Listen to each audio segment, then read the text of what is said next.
Welcome to Do the Talk podcast. This is your real estate podcast where we teach the regular people how to invest in real estate. So if you are looking to invest in real estate, you have come to the right place. My name is Hamel Lawal and my co-host here is Ibrahim Ojerede. Ibrahim, how are you doing today? I'm doing fantastic. It is another day and we're happy to come here and talk to you guys about a very important topic. We don't hear this often. I mean, it's a kind of, let me just say it, it's a right that it is not out there just because of the way, the real estate market, the way the real estate itself, the culture, the seller, the owner, the financier or the bank, they always have upper hand than the receiver or the tenant, consumer, or the consumer. Thank you. So I'm gonna go ahead and introduce the topic. But before I do that, please like, subscribe, share our video to your friends, your family. It's free.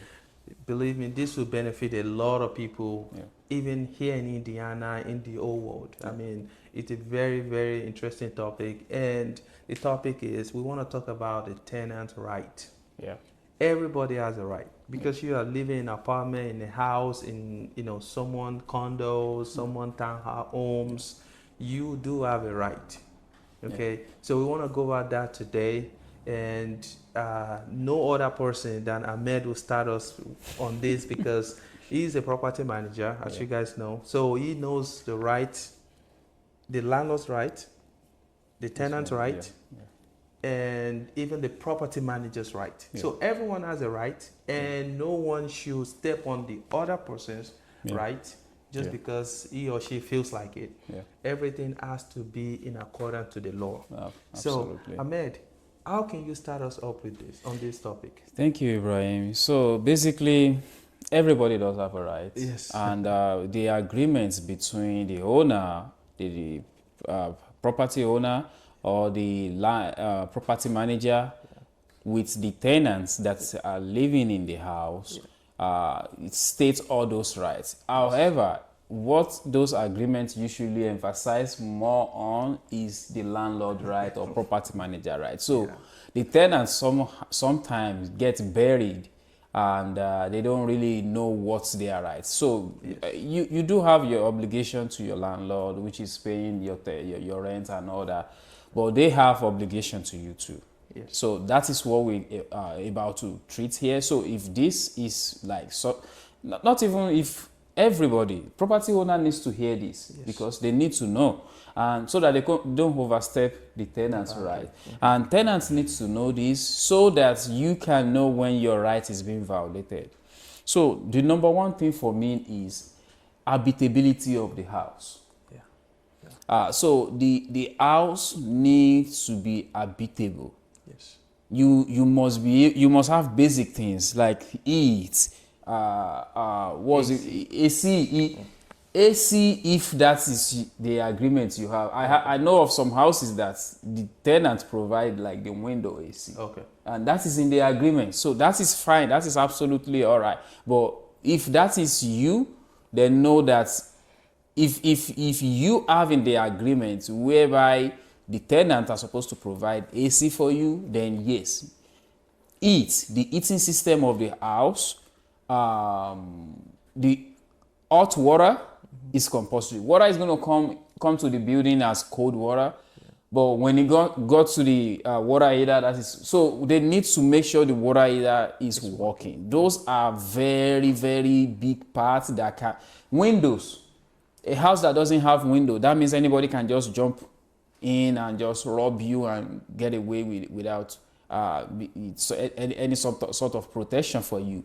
So recently I have an issue where the owner haven't really take care of the property, and the tenants like, well, I can't move into this house. She mentioned a lot of things, and the owner turned to me and like, what should we do? Well, we fix it or we let her go.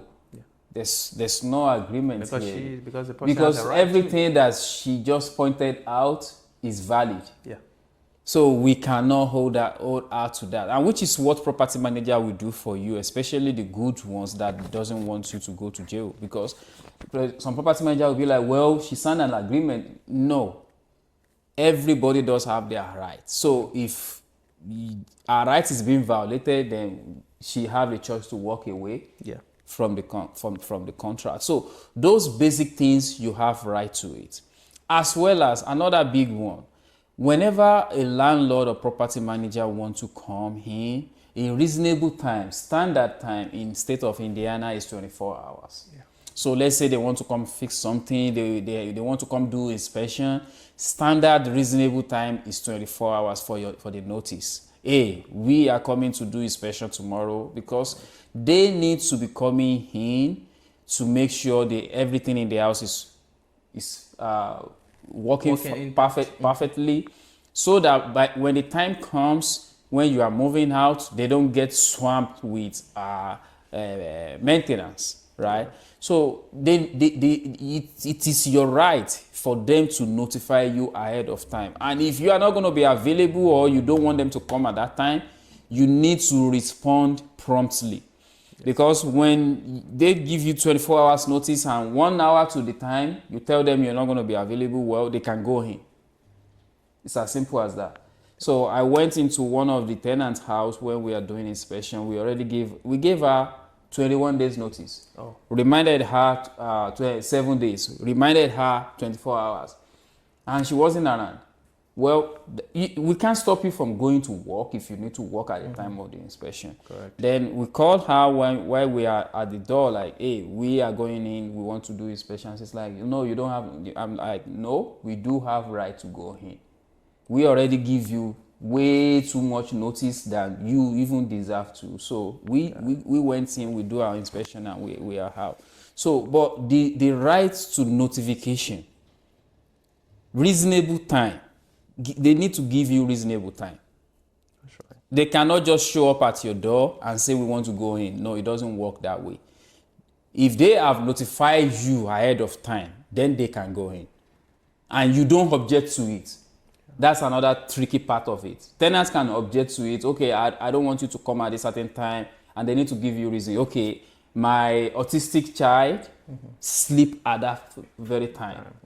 My cat doesn't, even cats, they might be able to get off your inspection by just saying my cat doesn't want to be bothered. Oh, my dog is wild, I won't be home, I don't want you to get beaten. Nobody wants to get beaten. They're not going to come, right? You need to give them reasonable reason, and those are very big too. That I see that people violate a lot of time, a lot of time. So Ibrahim, do you know, with your experience in buying property, for people, for yourself, what are the common rights that you think tenants don't really understand, or a lot of time being violated? Yeah. I think some landlords, they overstep their boundaries just because they did not see it as a violation. So one of it is, you can mostly this happen in a residential area where a landlord owns the property and rents it out to an individual, which in this scenario is the tenant. And we see sometimes the landlord will bring their personal belongings into the garage, and the tenant is living the whole house, the entire house. So the landlord brings stuff into the garage.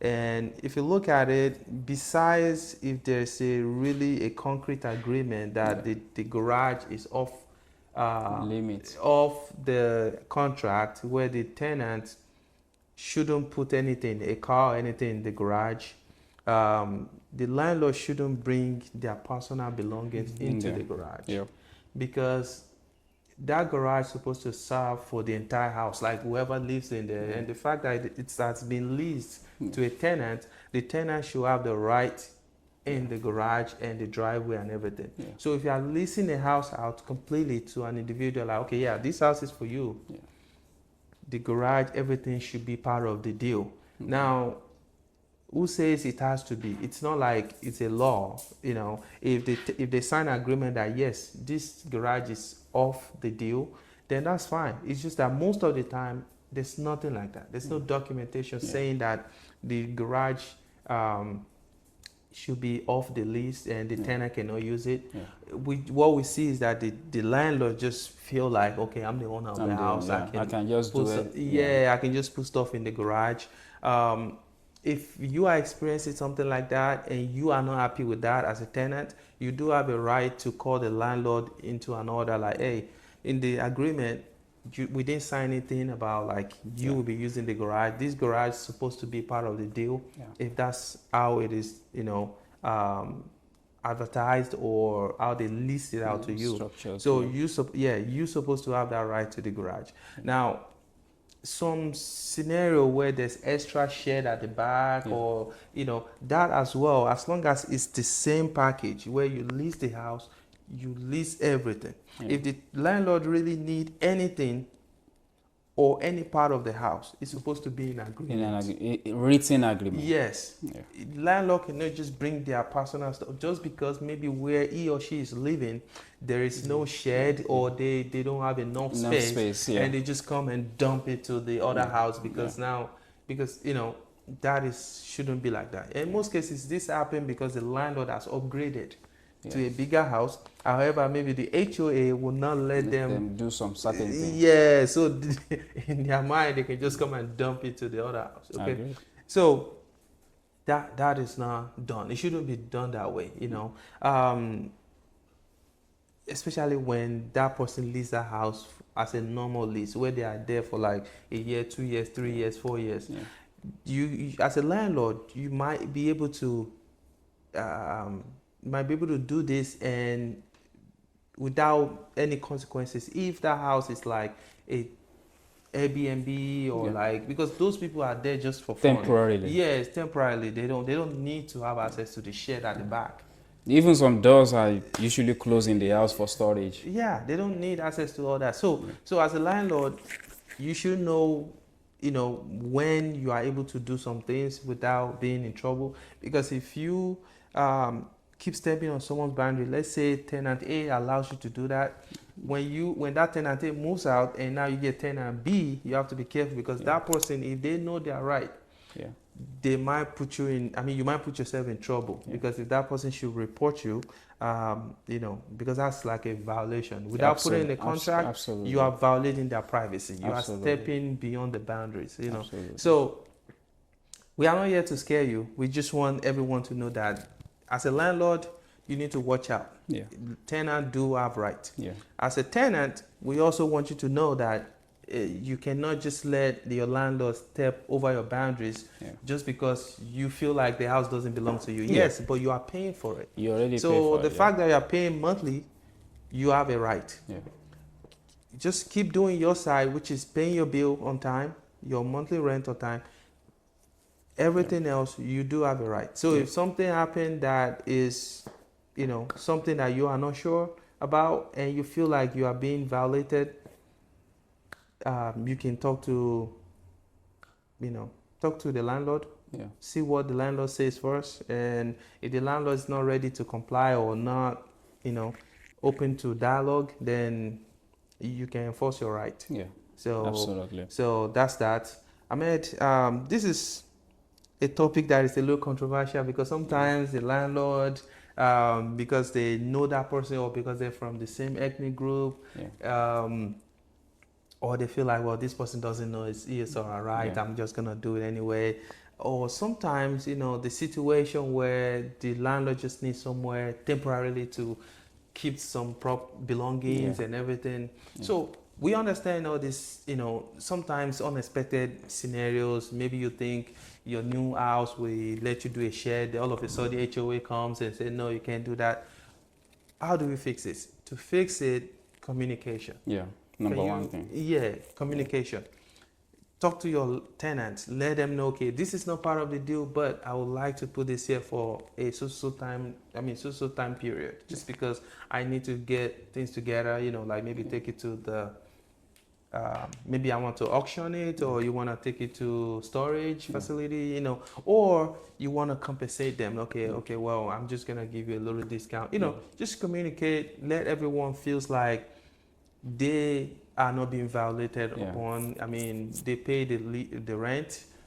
They have the right to have a quiet enjoyment. You know, you cannot just come and park a trailer in front of your exit house or your rental property just because you have moved out from it, and now because you own it, you can just park it there, while a tenant is in that house, and supposedly the tenant is supposed to have access to the whole thing. You know, so I mean, do you have any other thing to add to this? Because Yeah, so recently I have a tenant that called health department, Indiana health department, stating that the house is cold.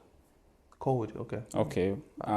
The house, Indiana health department came and they checked the temperature of the house and it shows above 72 So that means it's not at the cold. time. So those you remember those days in January where we have like negative Yeah. whatever back then. So the house is in 72. So that's a good And temperature. they said anything above 68 is not considered 72, cold. 72 is not cold. Yeah. Yeah. Definitely. So while you have some right, we want you to understand that you know there are certain things that when you do little stuff like that, you put yourself on the radar for the landlord. Okay. Because with that action, you can easily communicate things like that, just like Ibrahim said, and let your landlord take care of it first. But you know, in a situation where they don't respond, because while we have that, I just help another tenant where in his former house, you know what she used to heat up the house? What? Stove. Stuff. So the heating system is not working. Wow. So there are actually landlord, property manager out there that are violating tenant rights. Yeah. When I hear that, I was so, furious, and I'm like, who does that? And she's like, we've been having issue for like three weeks now. Unbelievable. So I don't want to be advising the tenant to take certain steps that I know she can take and they will take it up. But at the same time, I feel like, well, you can ask them if you want to break your lease. Yeah. At this point, they don't have a solution to your heating system. You have to on your stove to heat the house. That is bad. No, that's bad. Yeah. So in situation like that, you can walk away, literally walk away from your contract, because it's now become inhabitable for you. Yes. You cannot stay in that house. Another thing is, let's say you have a boyfriend, girlfriend, or you are in a toxic relationship where you are being abused, male or female. Or let's say your spouse or your boyfriend, your girlfriend is now stalking you, that you feel unsafe. And there's documentation that back it up. Yeah. You can walk away from your lease in state of Indiana. I'm not saying this just so you can cook something up to walk away. But when you are living in an environment that is unsafe, we don't want you dead in the house. Yeah. You know, I just heard about a situation where a property manager have to deal with a dead body. Someone called me randomly one day and said, I have a dead body in my house, can you help? Because it's out of state investor. He's an out of state investor. And I'm like, okay, I have, at this point, all I can do is to point you in the direction of who can help you. Yes. Because one, I don't want to inherit a problem. Definitely. So I'm not coming in to make money right away. What I'm coming in to do is to inherit a problem. Yep. So I pointed him towards how he can solve such problem. But I'm like, if you finish all this mess, call me, then I can take a look at and see what we can do for you. But at this point, I can only give you resources. And the reason why I do that, some people might be like, well, if you solve that problem for him, you will be able to, manage his property. The reason why I do that is I wasn't able to verify him as the owner of the property as well. Yeah. Because I don't want to start managing a house and all of a sudden just... someone showed up and be like, what are you doing? Yeah. So I wasn't able to verify him. So I have to just give him some resources that I have, like, hey, do this, do this, do this. They should be able to take care of you. I even gave him one of our vendors' number, like, call this guy, he should be able to, help you. Yeah. So in situation like that, we don't want you dead in the house. Definitely. So if your house is cold, you can get out. If you feel unsafe security-wise, someone is stalking you, your ex-boyfriend knows your place now and he's been threatening you, you have documentation for all these things, definitely you can walk away from your lease. As well as if you going for military service, you can definitely walk away from your lease, or you just make sure you communicate and have a proper documentation. Those are your rights. You can literally do it the right way, because some people will be like, oh, now Ahmed said if someone is scaring me, stalking me, I'm unsafe in the house, I can break my lease, and they just abandon the property. Guess what? You're still going to pay, because abandonment is different from you working things out with your property manager or your owner. Or the landlord. So the decision needs to come from them, not you. You are just supplying them the information, supplying them the evidence and everything. Then they make the call. Yeah. So if they don't make the right call, then you can walk away and do it appropriately. Basically, that is what I'm saying. Yeah. So I think that is everything for me. And know that you hold your landlord, your property manager, your renter owner, the obligation to report issue when things are happening. Because if you don't report it, at the end of the day, it might comes back to your negligence. Negligence you can pay for under the contract. If you are negligent and something breaks in the house, you don't report it, and that thing costs the house maybe it costs a bigger problem, then they can charge you. So their right goes on and on, but that is not our focus today. Our focus today is you guys. So make sure whenever you have any issue, bring it up to them, let them address it. If they don't, then we'll look at another chain of command, maybe in the same company. If our employee is not doing good, call the boss, call someone above them, so that they can take care of you for you. I think that should be everything for me, Ibrahim. Oh yeah, thank you. So I think that's everything for me too. Just make sure you know your rights. If something's going on and you are not comfortable with it, talk to your landlord. Make sure your landlord see it the way you see it. Communication is key. The way you say it, the way you present it matters a lot. And at the end of the day, as long as you are paying in that house, you do have rights. And don't let anybody just step on your rights and, you're currently doing the same, violation, on your rights. So that would be for me. If someone want to reach out to you, let's say they have more question about, the right violation, or they want to move to another, house, or a landlord, because of right violation, or because she's tired of, managing his or her property, how can they reach out to you? Yeah, you can reach out to us through our website, haziopm.com, haziopm.com. All social media, our number is on our website. You can, and if you're a social media person, you can reach out to us, especially landlords, self-managed landlord. If you there's so much you are missing from the market, tap into expert opinion, and as well as state compliance, because all these little things, most especially the self-managed landlord, run themselves to the ground because they don't know all this little stuff. So please, if you can, I'm not saying if you get a property manager that can help you.